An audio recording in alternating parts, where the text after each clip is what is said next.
He put his hand on my back and said, "We will be with you here till the end." Can we ask a couple questions? God bless you. Thank you so much. Shut the camera down.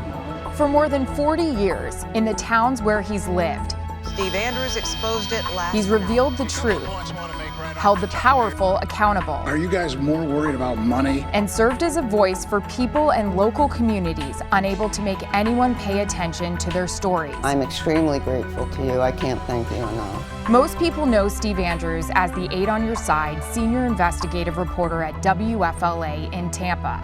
But to me, he's my dad. I'm Erin Andrews, and although I've made a living mainly broadcasting sports, all my life my father showed me the power of words and a well-told story, and how a well-told local story can lead to important changes that help improve the community and make a difference in the world. Sami Alarian, as you know, has been indicted on a number of charges. From breaking national stories, such as the 2003 arrest of accused terrorist Sami Alarian. It was a sunrise surprise for Alarian. We were the only crew there. To ongoing investigations, like when he exposed that the state held foster children at a juvenile detention center. In June, Target 8 found foster and shelter children forced to sleep on the floors in detention center offices. Or elected and appointed officials. The property appraiser is Ron Alderman. Wasting our taxpayer dollars. What we found was the property appraiser spent several hours of several days in local bars and taverns. He followed judges spending workdays on the golf course. What were you thinking getting involved?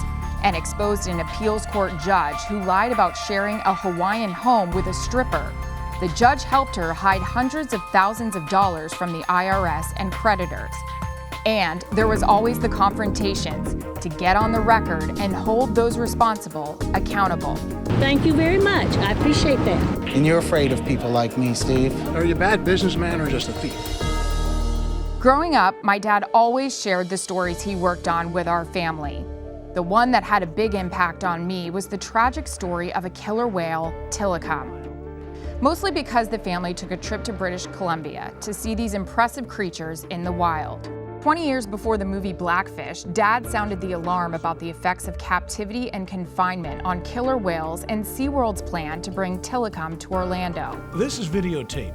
It shows the killer whale Tilikum thrashing about, confined to a small pool. But some months earlier, he was involved in the death of a young trainer. And again in 1999, when a man was found dead after falling into Tilikum's tank. Along with this whale known as Tilikum, there come some big risks. And years later, after the orca drowned a SeaWorld trainer. The top story that's the most memorable is the Lee Coe story, the state attorney in Hillsborough County, who we discovered was broke for some reason. He was borrowing money from his employees. The Florida Department of Law Enforcement investigation discovered the former state attorney used his county computer to access Greyhound racing websites hundreds of times. Yeah, it was a real tragic story about a compulsive gambler who decided there was no other way out, and he decided to kill himself. And unfortunately, this was the guy we had done a story about, and unfortunately, we found him. My father took up the mantle to help veterans fight the VA for benefits they earned and to get proper medical care, especially Vietnam vets exposed to a toxic herbicide known as Agent Orange. Dad first reported on the defoliant as a young reporter in Maine. The test showed no contamination in the brook. When veterans and their families came to him for help, my father helped them navigate the VA. Doctors missed veteran Lonnie Kilpatrick's cancer.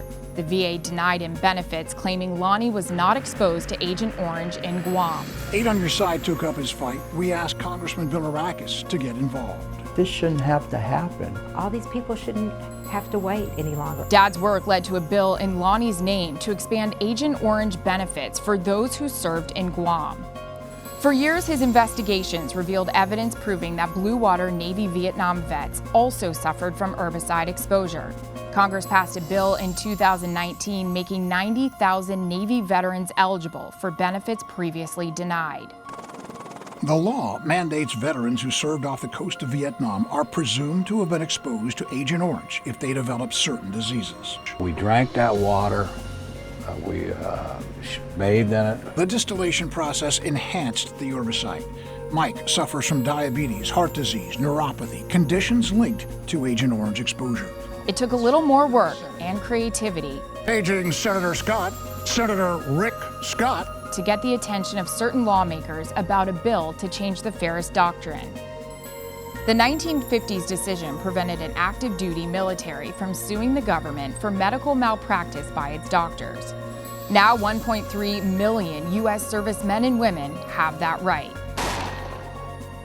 It's really a tremendous victory for our military, and again, I give you great credit for it. Hundreds of miles away, Rich Stayskull, the soldier who led the charge for himself, his family, and others, watched the historic event. His reports convinced Florida lawmakers to provide PTSD benefits for the state's first responders. And that's what's kept him in the game all these years.